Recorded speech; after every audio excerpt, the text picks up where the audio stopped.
Assalamualaikum warahmatullahi wabarakatuh. Innal hamdalillah nahmaduhu wa nasta'inuhu wa nastaghfiruh wa na'udzu billahi min shururi anfusina wa min sayyiati a'malina. Man yahdihillahu fala mudilla lahu ومن يضلل فلا هادي له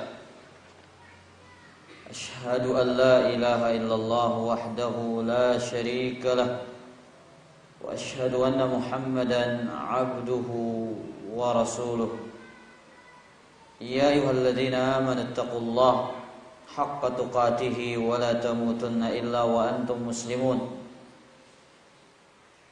يا أيها الناس اتقوا ربكم الذي خلقكم من نفس واحدة وخلق منها زوجها وبث منهما رجالا كثيرا ونساء واتقوا الله الذي تساءلون به والأرحام إن الله كان عليكم رقيبا يا أيها الذين آمنوا اتقوا الله وقولوا قولا سديدا يصلح لكم أعمالكم ويغفر لكم ذنوبكم ومن يطع الله ورسوله فقد فاز فوزا عظيما. أما بعد فإن أصدق الحديث كتاب الله وخير الهدى هدى محمد صلى الله عليه وسلم وشر الأمور محدثاتها وكل محدثة بدعة وكل بدعة ضلالة وكل ضلالة في النار. معاشر المسلمات أعزني الله وإياكن. Alhamdulillah, membuka majelis ilmu di sore hari ini tentunya dengan hidayah dan taufik dari Allah Subhanahu wa taala. Allah lah yang memudahkan jalan dan langkah kita mendatangi majelis ilmu. Allah Subhanahu wa taala yang memberikan kemudahan bagi kita untuk mendatanginya. Karena banyak orang-orang yang memiliki kesempatan dan kemampuan yang sama, namun Allah Subhanahu wa ta'ala tidak menggerakkan hati mereka untuk datang ke majelis ilmu. Mudah-mudahan kita bagian dari hadis Rasul sallallahu alaihi wasallam, "Wa man salaka tariqan iltamisu fihi ilman sahhalallahu lahu bihi tariqan ilal jannah." Mudah-mudahan kita termasuk bagian dari hadis yang mulia ini. Barang siapa yang menempuh suatu jalan dalam rangka menuntut ilmu, maka Allah akan mudahkan baginya jalan menuju surga. Para muslimat dan para akhwat yang dimuliakan oleh Allah, salawat dan salam semoga senantiasa tercurahkan kepada junjungan kita yang mulia Nabi besar Muhammad sallallahu alaihi wa alihi wasallam. Kita kembali kepada kitab Nasihati lin Nisa, nasihatku untuk para wanita muslimah. Kita masih kepada pembahasan afatul lisan, di antara penyakit-penyakit yang menjangkiti lisan manusia. Kita sampai kepada pembahasan al-jadalu bighairi haqq, berdebat dalam perkara yang tidak benar. Tinggalkanlah debat kusir. Para muslimat yang dimuliakan oleh Allah, di dalam Al-Quran dan di dalam hadis-hadis Rasul sallallahu alaihi wa alihi wasallam, kata debat ini disebutkan dengan beberapa kata, di antaranya al-jidal. Kemudian Allah juga dan Rasul SAW menyebutnya dengan kata al-mira.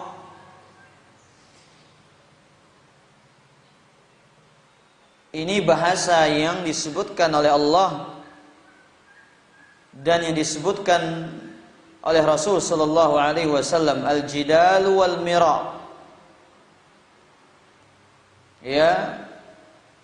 Tapi kata al-mira itu lebih ditekankan kepada seseorang yang berdebat dengan tujuan untuk membela kebatilan. Orang yang berdebat dengan tujuan untuk membela dirinya sendiri, itu disebut al-mira. Sedangkan kata jidal itu lebih identik, berkaitan dengan debat atau berdialog, entah itu dalam perkara kebatilan ataupun dalam perkara kebenaran. Para muslimah dan para akhwat yang dimuliakan oleh Allah, kata Nabi sallallahu alaihi wasallam dalam hadis riwayat Abu Daud, al-mira'u fil Qur'ani kufrun. Al-mira'u fil Qur'ani kufrun. Maksudnya kata al-mira' di sini adalah asyakku fih, ragu tentang Al-Qur'an merupakan kekufuran. Jikalau seseorang ragu bahwasanya Al-Qur'an itu bukan kalamullah, dia ragu Quran itu kalamullah, ya, atau dia mencari-cari jalan agar mengingkari Al-Quran, mengingkari ayatnya, atau dia berdebat dengan tujuan untuk menjadikan orang ragu terhadap Al-Quran, maka inilah yang disebut dengan al-mira'u fil Qur'ani kufrun. Berdebat dalam Al-Quran itu adalah kekufuran.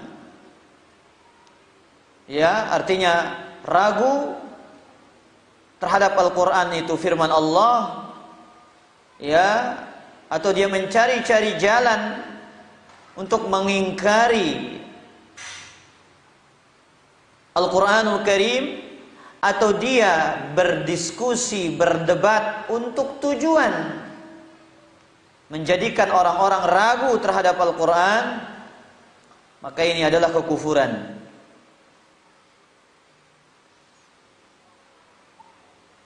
Maka oleh karena itu Nabi alaihi salatu wassalam memerintahkan kita untuk membaca Al-Quran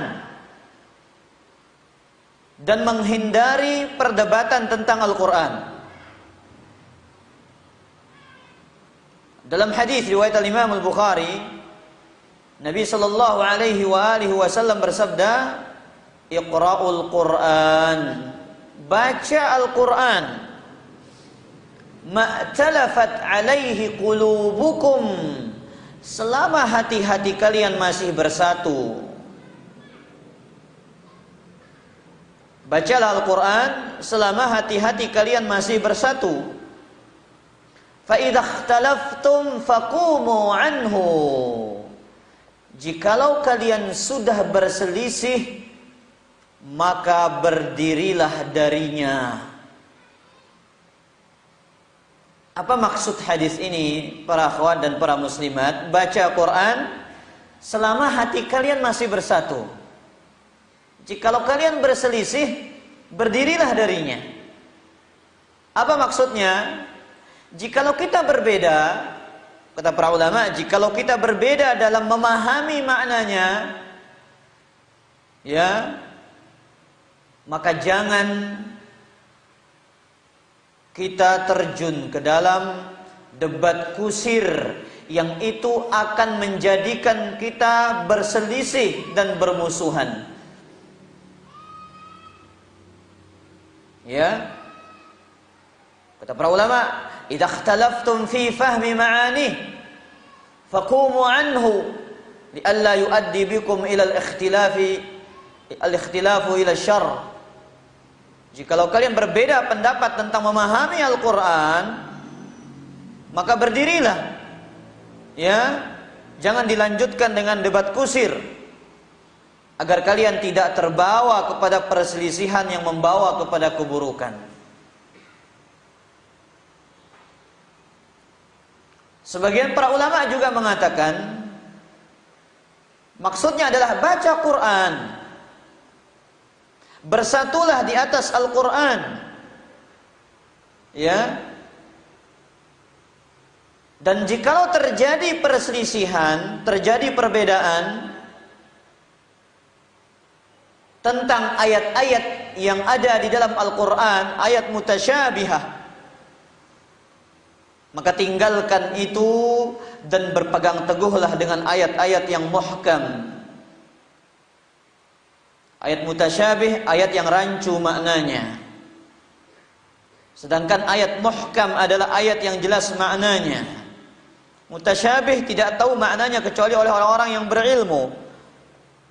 Sedangkan ayat muhkam adalah ayat-ayat yang sangat jelas maknanya bagi siapapun. Maka kata Nabi SAW, baca Al-Quran, bersatulah di atas Al-Quran. Kalau kita berbeda pendapat di dalam ayat-ayat mutasyabih, maka tinggalkan itu. Ya, kembalikan persatuan kita kepada ayat-ayat yang muhkam, yang jelas maknanya. Tinggalkan ayat-ayat mutasyabih yang membawa kepada perselisihan. Dan biasanya ibu-ibu, orang-orang ahlul batil, orang-orang yang berada di atas kebatilan, pasti mencari ayat-ayat yang mutasyabih untuk berdebat.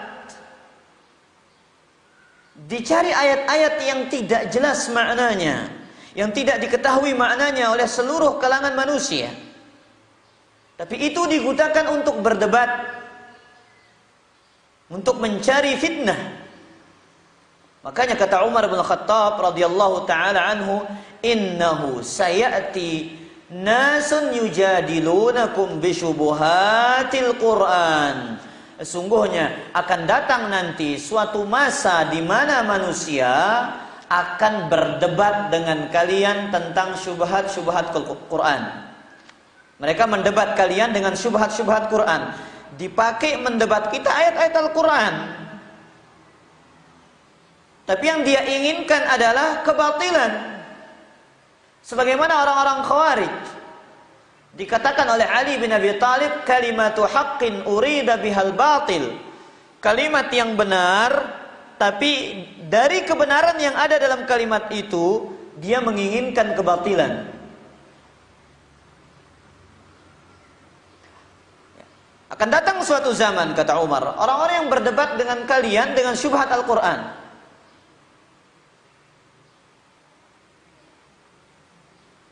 Ya, contoh ibu-ibu, mereka ketika kita mengatakan Ar-Rahmanu 'alal 'arsy istawa, Allah di atas arasy. Tapi mereka mengatakan ini ayat yang lain, wa huwa ma'akum aina ma kuntum. Dan dialah bersama kalian dimanapun kalian berada. Mereka berdebat, berdiskusi, membantah dengan syubhat-syubhat Al-Quran. Apa sikap kita? Fakhuduhum bis sunan. Bantah mereka dengan sunnah-sunnah Nabi sallallahu alaihi wasallam. Fa inna ashabas sunan a'lamu bi kitabillah. Orang-orang yang tahu tentang sunnah Nabi alaihi salatu wassalam, mereka lah yang paling tahu tentang Al-Quranul Karim. Ya, bantah dengan sunnah Nabi alaihi salatu wassalam. Bantah dengan hadis-hadis Nabi alaihi salatu wassalam. Ya, karena sunnah Nabi adalah fungsinya mentafsirkan ayat-ayat Al-Quranul Karim. Para muslimat yang dimuliakan oleh Allah. Jadi debat ini salah satu sifat yang sudah menjadi karakter pada diri manusia. Jadi kita ini memang pada hakikatnya senang debat, ibu-ibu. Karena memang itu tabiat kita.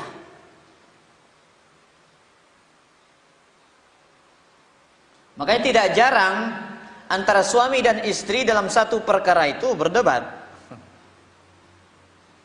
Teman berdebat dengan temannya, saudara dengan saudara berdebat dengan saudaranya. Karena itu tabiat manusia. Dalam surat Al-Kahfi ayat ke-54 Allah terangkan kepada kita tentang sifat manusia ini. Sifat suka banyak berdebat. Kata Allah, wa kanal insanu aktsara syai'in jadala. Dan manusia itu sangat suka berdebat. Ya, sangat senang berdebat. Dikit-dikit bantah, dikit-dikit sanggah, dikit-dikit komentari, ya. Akhirnya kolom komentar itu panjang lebar.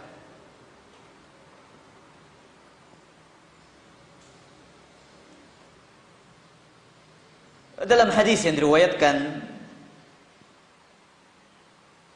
ya oleh Imam Al-Bukhari dari sahabat Ali bin Abi Thalib radhiyallahu taala anhu, anna Rasulullah sallallahu alaihi wasallam taraqahu wa Fatimah bintun Nabi sallallahu alaihi wasallam lailatan. Nabi alaihi salatu wasallam mendatangi Fatimah dan suaminya Ali bin Abi Thalib. Nabi berkunjung kepada menantunya. Kemudian Nabi sallallahu alaihi wasallam mengatakan, "Ala tusalliyan?" Kenapa kalian tidak salat malam?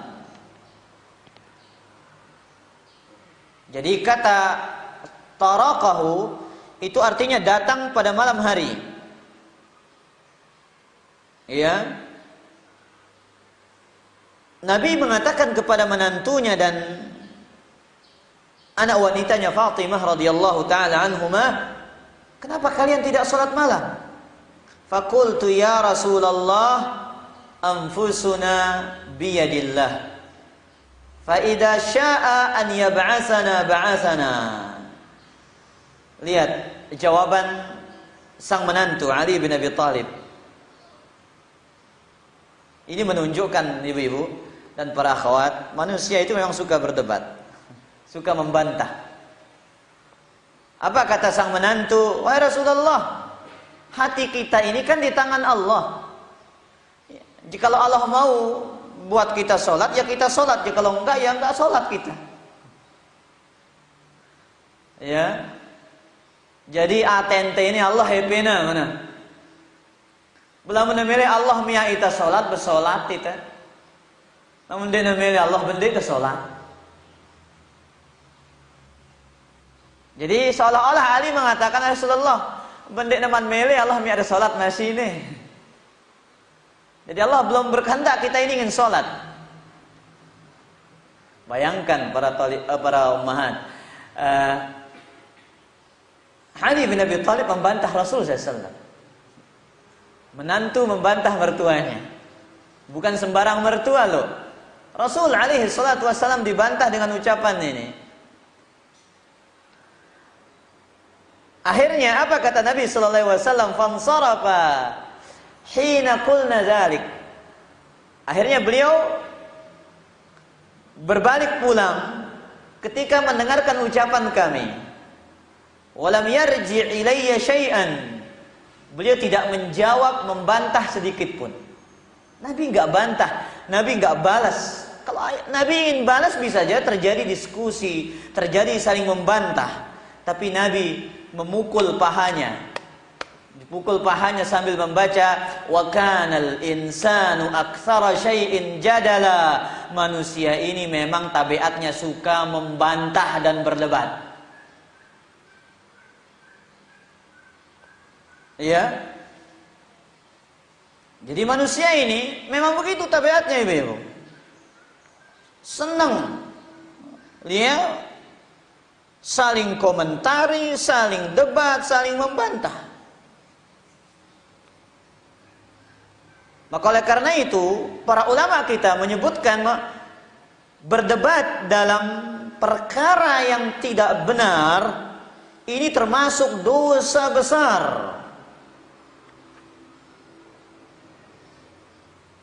Dosa besar, Ibu. Al-Imam Az-Zahabi menyebutkan dosa besar nomor 65. Al-Kabiratul Khamsatu Was-Sittun. Dosa besar ke-65, Al-Jadal Wal-Mira'.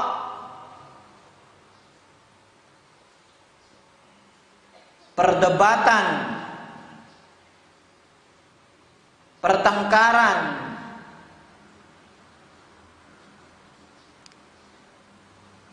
Kemudian beliau membawakan beberapa dalil tentang berdebat ini. Yang pertama, surat Az-Zukhruf ayat ke-85.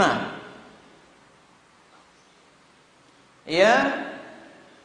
Ketika orang-orang musyrik jahiliyah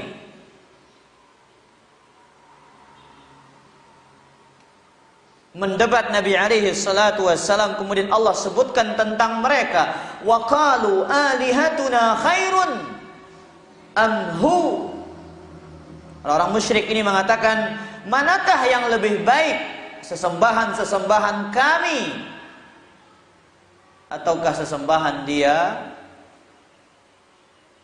Ma darabuhu laka illa jadala bal hum qaumun khasimun. Ya, mereka tidak memberikan perumpamaan atau permisalan kepadamu kecuali tujuannya hanya ingin berdebat. Balhum qaumun khasimun. Mereka orang-orang yang suka berdebat dan bertengkar.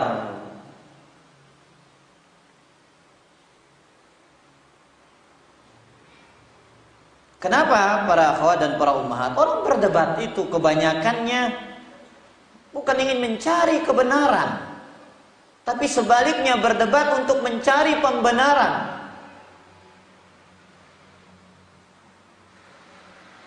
Kebanyakan orang berdebat bukan untuk menegakkan kebenaran, akan tetapi mereka berdebat untuk membela diri mereka sendiri. Makanya Nabi alaihi salatu wassalam juga mengatakan dalam hadis yang sahih yang diriwayatkan oleh Imam Tirmidzi, ma dhalla qaumun ba'da hudan kanu alaihi illa utul jadal. Tidaklah suatu kaum tersesat setelah datang kepada mereka petunjuk yang mereka berada di atasnya, melainkan setelah mereka suka berdebat dan saling membantah.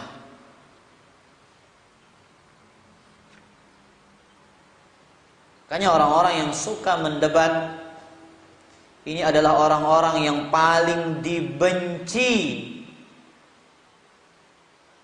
oleh Allah Subhanahu wa taala. Ya, orang-orang yang suka lisannya mendebat orang lain. Lisannya begitu cepat membantah orang lain. Maka ini ada ciri-ciri orang-orang yang sangat dibenci oleh Allah Tabaraka wa taala.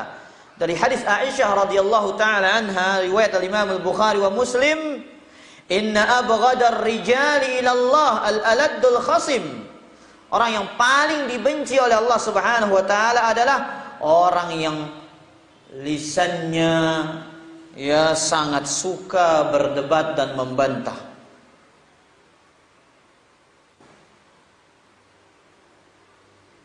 Jadi terkadang ketika orang berdebat, membantah, ya, terutama ketika ada terjadi persengketaan, ada orang-orang yang pintar ngomong, ibu-ibu. Kebenaran itu tertutup oleh kepandaiannya dia berbicara. Yang punya hak seolah-olah dia yang salah. Yang berada di atas kebenaran seolah-olah dia yang salah. Kenapa dia tidak pandai dalam bertutur kata? Dia tidak lihai dalam beretorika. Tapi ada orang-orang yang pintar dalam bertutur kata, lihai dalam beretorika, cerdas dalam menyusun ungkapan kata-kata, sehingga seakan-akan dialah yang berada di atas kebenaran. Makanya ketika Nabi Shallallahu Alaihi Wasallam diceritakan oleh Ummu Salamah terjadi pertengkaran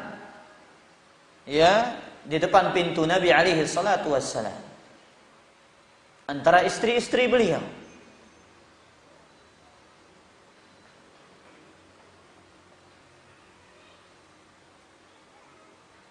Kemudian keluarlah Nabi alaihi salatu wassalam.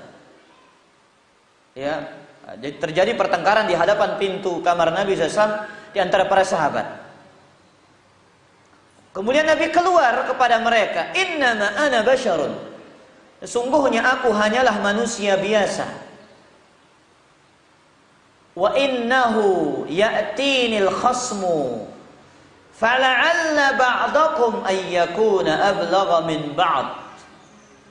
Kata Nabi SAW, sesungguhnya datang orang-orang yang bertengkar, berdebat kepadaku karena ada permasalahan. Bisa jadi sebagian di antara kalian itu lebih pandai berbicara daripada sebagian yang lain.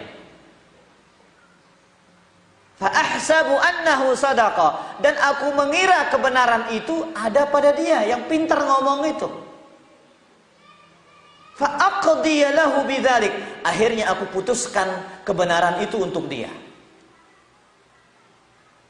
Faman qadaitu lahu bihaqqi muslimin fa innama hiya qit'atun minan nar. Barang siapa yang aku putuskan baginya, ternyata aku salah dalam memutuskan, aku putuskan baginya hak orang lain, maka itu adalah bagian dari api neraka. Falyakhudha aw falyatrukha. Dia punya dua pilihan, dia ambil ataukah dia tinggalkan. Sampai hari kiamat para ummahat, manusia ini akan suka berdebat. Makanya kalau terjadi perdebatan di media sosial ini, tinggalkan. Kalau kita membuat status yang memicu perdebatan, nonaktifkan kolom komentar.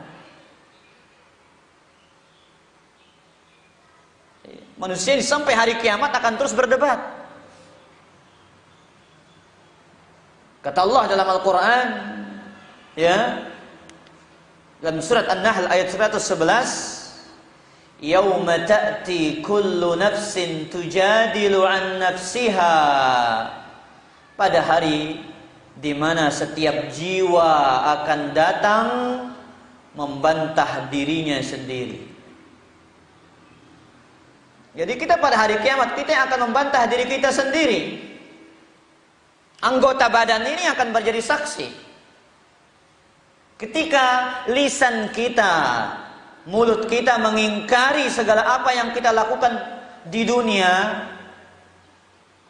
disitulah Allah Tabaraka wa Ta'ala memerintahkan anggota badan ini untuk menjadi saksi.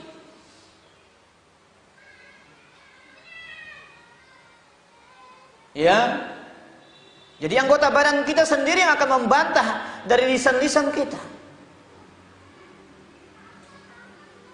Maka para akhwat dan para ummahat yang dimuliakan oleh Allah, kalau kita ingin berdebat, berdiskusi, kita harus tahu syarat-syaratnya. Para ulama menyebutkan beberapa syarat. Yang pertama,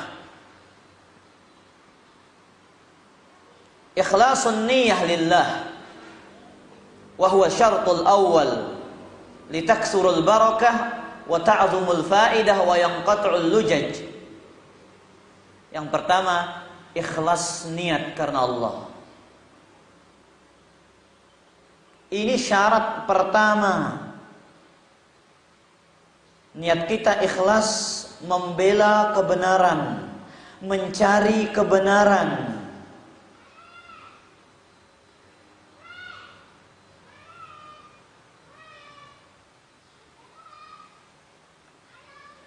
Maka sebelum masuk ke medan perdebatan, lihat niat kita dulu. Niat kita mau ngajak rusuh, ya? Apakah niat kita mau menampakkan kehebatan ngomong kita? Ya, niat kita ingin supaya ditahu nih, saya hafal banyak dalil, saya banyak hafal ucapan para ulama. Kalau dari awal niatnya berdebat seperti itu, maka ketahuilah debat itu dari sana sudah tidak benar. Akan berujung kepada dosa, kepada kesia-siaan.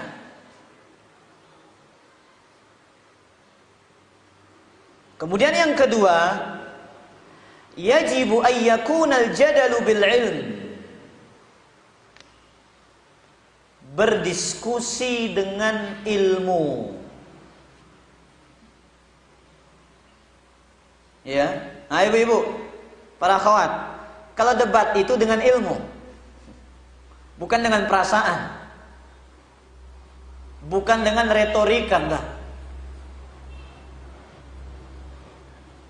Debat itu dengan ilmu.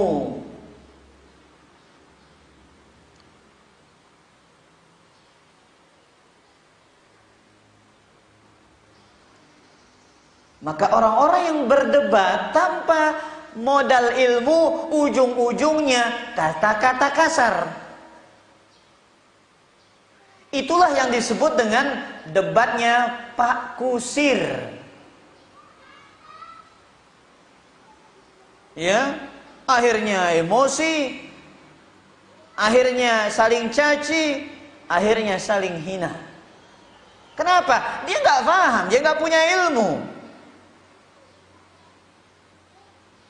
Makanya ibu-ibu, kalau kita tahu diri kita tidak punya ilmu, jangan coba-coba berdebat. Menasehati, ya. Cukup nasihati berdasarkan ilmu, selesai itu tinggalkan. Wassalamualaikum warahmatullahi ma'assalamah ilal liqa, sampai jumpa. Begitu. Jangan, panjang lebar.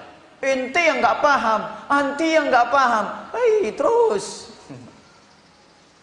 Padahal sama-sama nggak paham.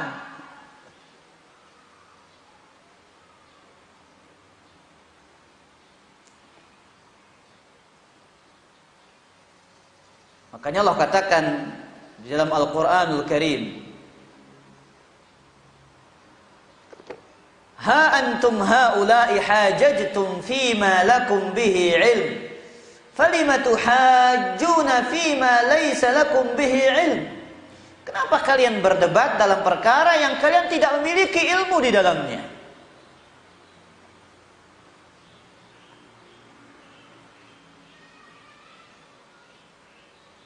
Dan di mana terjadinya perdebatan para akhwat dan para muslimat yang tidak didasari di atas dasar ilmu, ya, itu pasti akan menimbulkan perselisihan, perpecahan dan pertengkaran. Pasti akan adanya celaan, akan adanya hujatan. Makanya yang berdiskusi itu bukan sembarang manusia, yang berdebat itu bukan sembarang orang, tapi orang-orang yang berilmu. Yang datang berdiskusi kepada orang-orang Khawarij, Abdullah bin Abbas, ahli tafsir. Bukan sembarang sahabat yang dipilih, yang alim tentang Al-Quran. Dia yang datang ke tempatnya, ke markasnya orang-orang Khawarij, membantah syubhat-syubhat mereka. Lah ya kita enggak hafal hadis, enggak seberapa, mau coba-coba.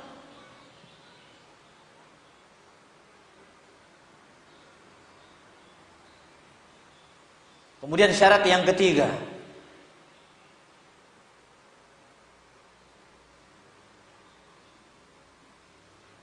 ijtinabul hawa, berlepas diri dari hawa nafsu. Fal insanu qad yaktashifu annahu mukhti' asna'an niqash.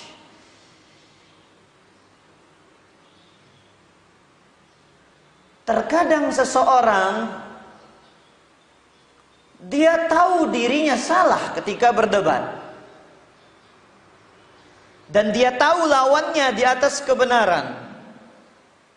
Maka kewajiban dia tinggalkan jauh-jauh hawa nafsunya, dia berlari dari hawa nafsunya, kemudian dia kembali kepada kebenaran. Dari Muhammad ibn al-Ka'ab, seorang lelaki pernah bertanya kepada Ali bin Abi Thalib tentang suatu permasalahan. Faqala fiha ra'yahu. Maka Ali menjawab dengan pendapatnya. Akhirnya faqala ar-rajul, laki-laki ini mengatakan, laisa hakadha walakin kadza wa kadza. Laki-laki yang bertanya ini mengatakan, bukan begitu wahai Amirul Mukminin, tetapi yang benar itu begini dan begitu. Ali tahu posisinya salah. Jadi bukan aib, bukanlah aib seseorang kembali kepada kebenaran. Bahkan wajib bagi siapapun untuk kembali kepada kebenaran, ibu-ibu. Kita wajib kembali kepada kebenaran dimanapun kebenaran itu datang.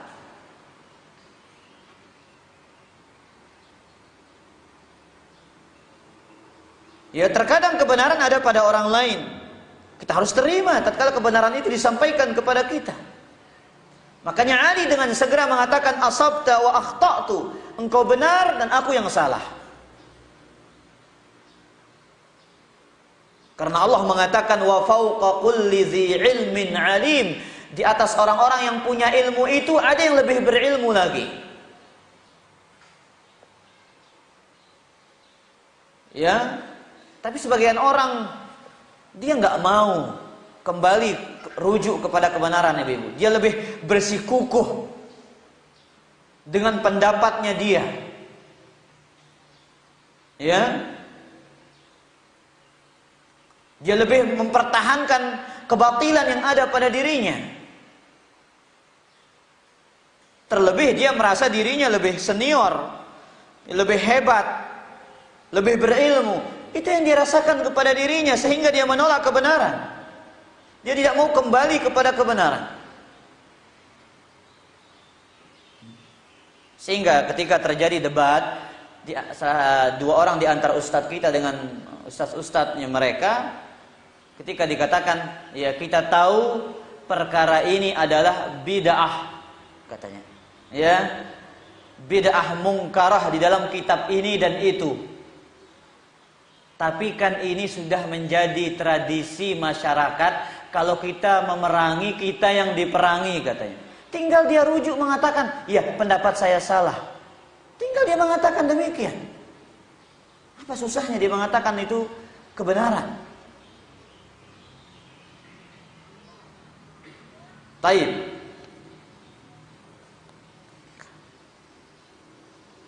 Kemudian syarat yang keempat, an yakuna mutahalliyan bil hilmi was sabr. Orang yang berdiskusi itu, ibu-ibu, orang yang debat itu harus bersifat dengan sifat sopan dan sabar. Tahu diri nggak sabar, nggak usahlah. Ya. Jadi harus sabar. Kemudian jikalau kita berdebat dengan orang-orang ya yang bodoh, yang tidak tahu tentang agama, yang hanya mengedepankan perasaan dan logika, jangan debat Ibu, jangan. Perhatikan kata Imam Syafi'i, "Idza nataqa as-safihu fala tujibhu fa khairu ijabatihi as-sukutu." Jikalau orang bodoh berbicara, jangan jawab dia. Maka sebaik-baik jawabannya engkau diam. Itu cara menghadapi orang yang tidak berilmu. Jangan dihadapi, tambah, bantah terus. Makanya Imam Syafi'i mengatakan, "Wa ma jadalani jahilun illa wa ghalabani." Tidaklah aku berdebat dengan orang bodoh, melainkan pasti aku akan kalah. Tidaklah aku berdebat, berdiskusi dengan orang bodoh, melainkan pasti aku kalah.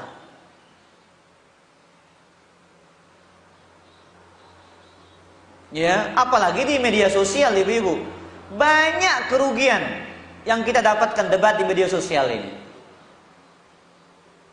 Karena nggak mungkin syarat-syarat yang tadi akan terpenuhi. Yang pertama, membuang waktu yang berharga.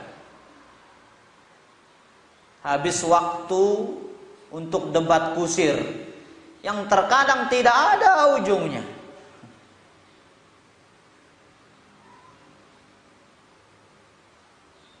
Yang kedua, akan menjadikan hati ini keras. Karena apa? Sakit hati dan berniat membalas. Sebenarnya tujuan kita menasehati, tapi karena merasa nggak puas, ya akhirnya dia yang jengkel. Ya jengkel kita ibu-ibu. Ya akhirnya, tangan ini nggak tahan untuk balas. Padahal dalam agama ini tugas kita itu menasehati. Ad-dinun nasiha, ad-dinun nasiha, ad-dinun nasiha. Sudah saya katakan ibu-ibu tadi, nasihati selesai. Tinggalkan, tutup majelis itu. Subhanakallahumma bihamdika asyhadu an la ilaha illa anta astaghfiruka wa atubu ilaik. Wassalamualaikum warahmatullah. Cep. Sudah. Jangan panjang lebar. Jangan coba-coba untuk berdebat ya di media sosial. Karena lawan Anda bukan satu. Kemudian lawan Anda tidak tahu karakternya. Kemudian yang ketiga, Anda tidak tahu siapa dia. Kemudian yang ketiga, orang yang berdebat di media sosial akan menimbulkan permusuhan. Padahal kita dituntut untuk saling bersatu dan saling menyayangi. Tapi yang namanya debat ini pasti membawa kepada permusuhan, ibu-ibu. Kalau tidak disertai dengan adab-adab yang tadi. Orang berdebat itu jarang yang sabar, jarang yang sopan. Terkadang kelihatannya sopan, tapi kalau udah debat, taringnya kelihatan, tanggenya keluar. Ya. Apa nama tangge ibu? Tanduknya. Sugul tangge nah. Masya Allah. Makanya disebutkan dalam Syu'abul Iman, Imam Al-Baihaqi, Nabi Sulaiman berkata kepada anaknya, "Ya bunai, iyyaka wal mira." Wahai anakku, tinggalkan berdebat karena ragu-ragu dan menentang. Fa inna naf'ahu qalil. Manfaat debat itu sedikit. Wa huwa yuhayyijul adawata wa bainal ikhwan. Dia hanya memanaskan api permusuhan di antara orang-orang yang bersaudara. Kita meninggalkan debat bukan berarti kalah, ibu-ibu, enggak. kita kalah tapi menang.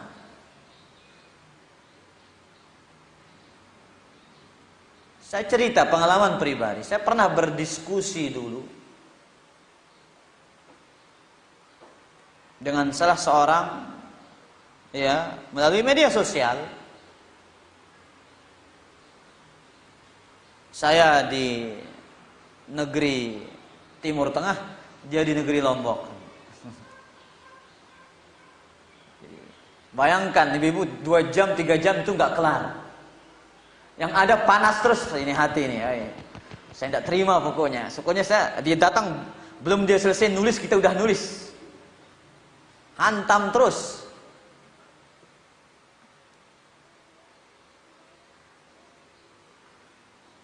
Makanya kita meninggalkan debat. Mengalah bukan berarti kalah, tapi kita mengalah untuk mendapatkan kemenangan. Apa kemenangan itu, ibu-ibu? Mendapatkan rumah di surga Allah. Ingat hadis ini. Kata Nabi sallallahu alaihi wasallam dalam hadis Al-Imam, ya, sebutkan Al-Imam Al-Albani dalam Sahih Targhib wa Tarhib, man tarakal mira'a wa huwa mubtilun banallahu lahu baitan fi rabadil jannah. Barang siapa yang meninggalkan debat sementara dia berada di atas kebatilan,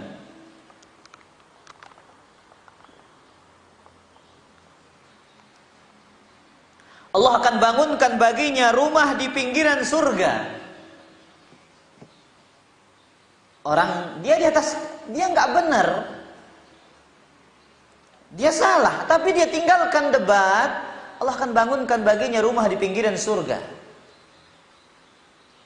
Wa man tarakal mira'a wa huwa muhiqqun banallahu lahu baitan fi a'lal jannah. Barang siapa yang meninggalkan debat dan dia berada di atas kebenaran, maka Allah akan bangunkan baginya rumah di atas surga.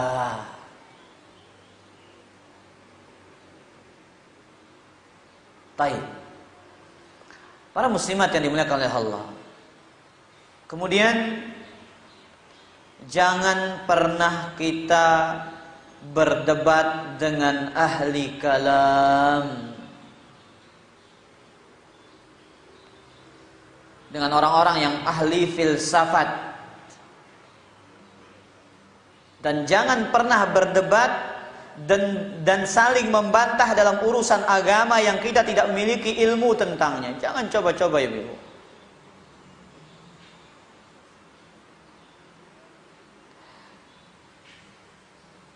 Kata Imam Syafi'i rahimahullah,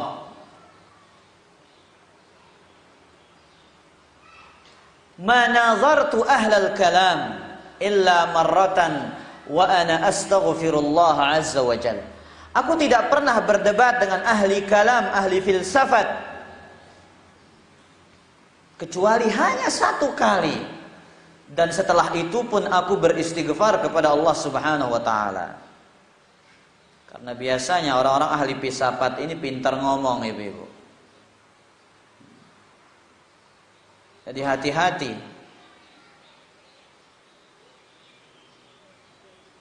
Ya. Jangan coba-coba. Makanya Imam Ahmad bin Hanbal menyebutkan tentang Imam Syafi'i. Ya, seorang menulis surat kepada Imam Syafi'i. Seorang ini bertanya, bagaimana sekiranya saya berdebat dengan ahli kalam? Saya tantang mereka, orang-orang ahli filsafat ini, saya duduk bersama mereka. Apa jawaban al-Imam Syafi'i? Walladzi kunna nasma' wa adrakna alaihi man adrakna min salafina min ahli al-ilm annahum kanu yaqrahuna al-kalam wal khawda ma'a ahli az-zayg. Yang kami dengar dan kami jumpai dari para ulama salaf, dari kalangan para ulama, mereka membenci ilmu kalam, ilmu filsafat, dan berdebat dengan orang-orang yang menyimpang. Ngapain kamu debat, kata Imam Syafi'i? Habisin umur. Ya. Karena tugas kita, kata beliau, wa innamal amru fit taslimi wal intiha ila ma fi kitabillahi azza wa jalla wa sunnati rasulih. La nata'adda dzalik. Tugas kita satu, tunduk, patuh, berhenti kepada Al-Qur'an dan sunnah. Ya, kita tidak melewati dan melampauinya.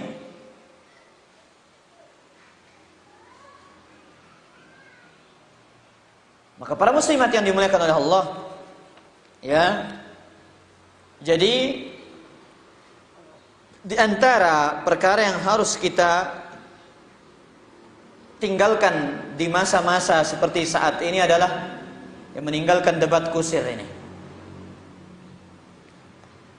Ya, tinggalkan. Semaksimal mungkin kita bisa tinggalkan. Jikalau ingin berdebat, perhatikan adab-adab yang kita sampaikan tadi. Jangan sampai debat kita akan membawa kepada dosa.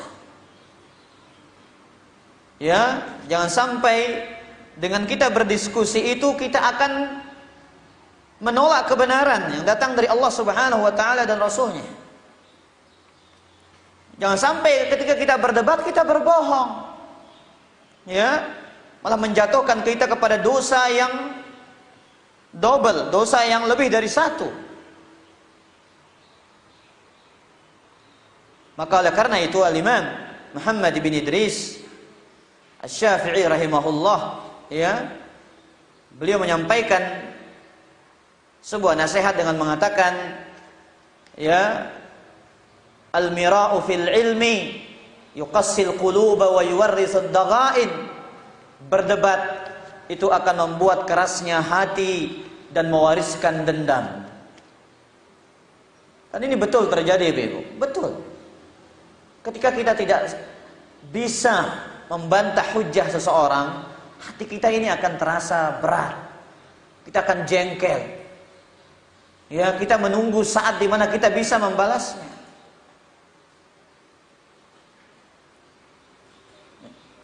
Oleh karena itu, manfaatkan waktu kita ke dalam perkara-perkara yang lebih bermanfaat. Dan saya sering sampaikan kepada ibu-ibu yang dimuliakan oleh Allah, secara khusus dalam media sosial ini, ya. Jadi HP ini, media sosial ini kayak WC, ibu. Ini yang saya sampaikan, kayak toilet. Kapan kita butuh, di saat itu kita masuk. Kalau kita nggak butuh, nggak usah masuk. Begitu prinsip ibu-ibu. Media sosial ini ibarat toilet. Kapan kita butuh, di situlah kita masuk. Udah nggak butuh ya keluar lagi. Tapi jangan kita jadikan media sosial ini ibarat kebutuhan primer kita saat ini. Sehingga waktu kita, ya, persentasenya lebih banyak habis ke dalam media sosial ini. Lihat status, lihat celotehan, gibahan dunia maya, ya, dan yang lainnya. Sehingga nanti timbul penyakit-penyakit hati yang lain yang seharusnya tidak ada pada diri kita. Ingat ibu-ibu yang dimuliakan oleh Allah, setan tidak pernah menyerah dari menggoda hambanya. Setan tidak pernah malas dari menyesatkan manusia. Setan tidak pernah berputus asa dari menjatuhkan manusia ke dalam dosa dan maksiat. Tapi manusia itu tabiatnya suka lengah dan lalai. Baik, kita kira demikian kajian kita pada kesempatan sore hari ini. Silakan ada yang bertanya, tulis pertanyaannya. Sini ada pertanyaan dari pemirsa Rinjani TV.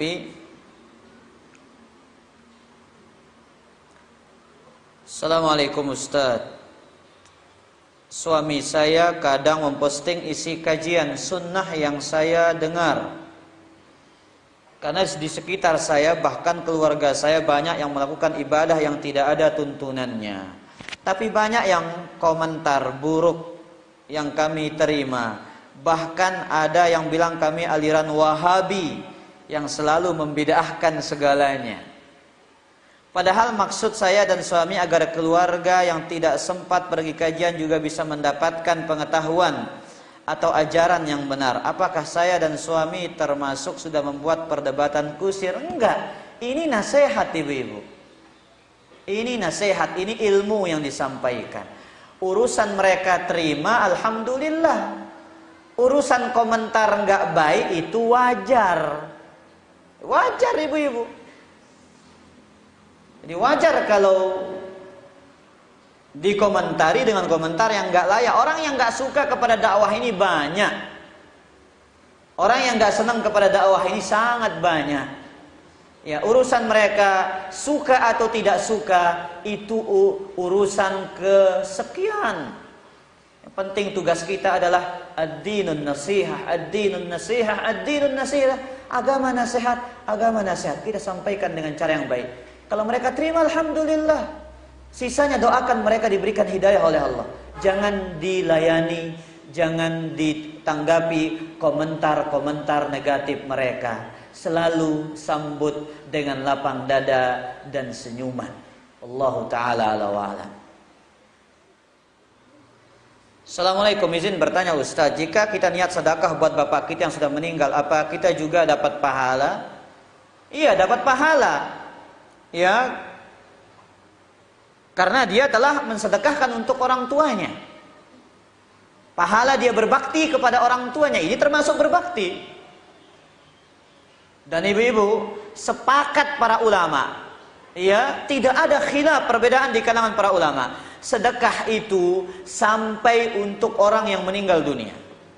Apapun jenis sedekahnya, sedekah jariah atau sedekah yang lain. Dinukilkan oleh Al-Imam An-Nawawi, Ibnu Qudamah, Syekhul Islam Ibnu Taimiyah, mereka menukilkan ijma' kesepakatan para ulama, orang yang bersedekah untuk orang yang meninggal dunia itu pahalanya sampai, yang ada perbedaan menghadiahkan pahala bacaan Al-Quran, itu yang ada perbedaan. Ya, adapun urusan sedekah sampai semuanya. Karena dalam Sahih Bukhari, ketika datang seorang wanita kepada Nabi SAW bertanya, wahai Rasulullah, ibuku punya niat bersedekah, tapi dia meninggal dunia. Apakah aku boleh mensedekahkan untuk ibuku? Naam, tasaddaqi anha. Iya, sedekahkan untuk ibumu, kata Nabi SAW. Allahu ta'ala ala wa'ala.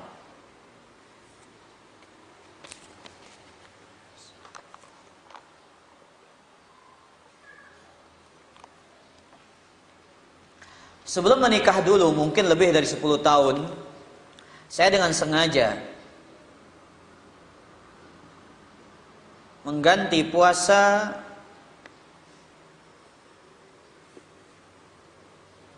saya tidak mengganti puasa Ramadan. Dan saya baru ingatnya sekarang, apakah wajib ganti puasa dan bagaimana cara menggantinya? Tapi pertanyaan tentang hukum mengganti puasa, ya, bagi orang yang meninggalkannya secara sengaja. Maka kita katakan para ummahat yang dimuliakan oleh Allah Subhanahu wa taala, ada dua pendapat di kalangan para ulama kita. Yang pertama mengatakan wajib qada, ya, dan ada yang mengatakan tidak wajib diqada.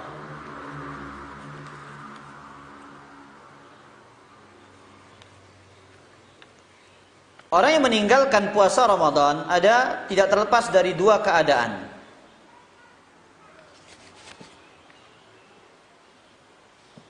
Ya, kata Ibnu Abdul Bar,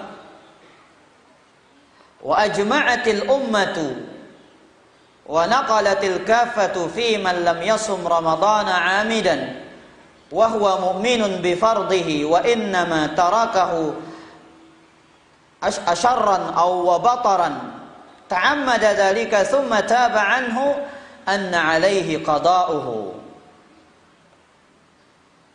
Kemudian dikatakan oleh Lajnah Daimah, wa man taraka as-sauma juhdan liwujubihi fahuwa kafir. Yang pertama, dia mengingkari wajibnya. Kalau dia mengingkari wajibnya, maka ini kafir. Ya. Ibnu Abdul Bar mengatakan tadi, sepakat para ulama bahwasanya orang yang meninggalkan puasa Ramadan secara sengaja, dia beriman tentang wajibnya, tapi ditinggalkan secara sengaja karena mungkin malas atau dia sombong atau yang lainnya, kemudian dia bertaubat, wajib diqada. Tapi sebagian para ulama mengatakan nggak perlu diqada, cukup dia memperbanyak puasa sunnah. Ini madhabnya Ibnu Hazm, ya, dan madhabnya Syekhul Islam Ibnu Taimiyah, dan pendapat Syekh Muhammad ibn Shalih Al-Utsaimin rahimahullahu taala. Ya, orang meninggalkan secara sengaja, dia nggak wajib qada. Nah, jadi silahkan kalau mau diqada, tidak ada masalah. Kemudian jikalau tidak diqada juga tidak masalah, tapi dia harus memperbanyak puasa sunnah. Ya, ini dua pendapat para ulama. Bagaimana cara mengqadanya? Kalau diqada, ya sesuaikan dengan jumlah harinya. Kalau diqada, sesuaikan dengan jumlah harinya. Wallahu taala a'lam. Jadi alasan yang tidak mengatakan diqada, ibu-ibu, alasannya begini.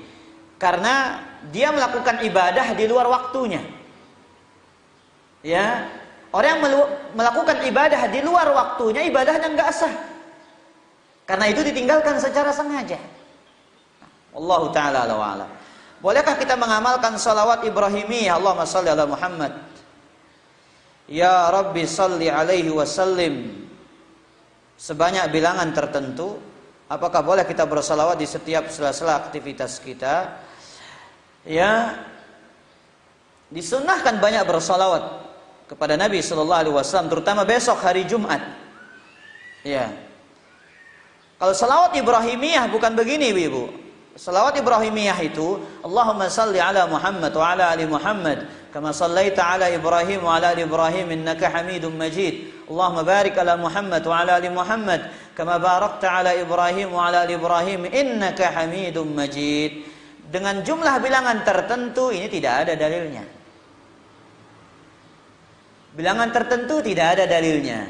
Tapi kita disunnahkan memperbanyak salawat kepada Nabi alaihi salatu wassalam. Tidak ada dalil yang sahih yang berbicara dalil khusus berapa jumlah salawat yang dibaca dalam satu hari. Akan tetapi, ya, kita dituntut memperbanyak bersalawat kepada Rasulullah sallallahu alaihi wa alihi wasallam. Wallahu taala ala wa alam.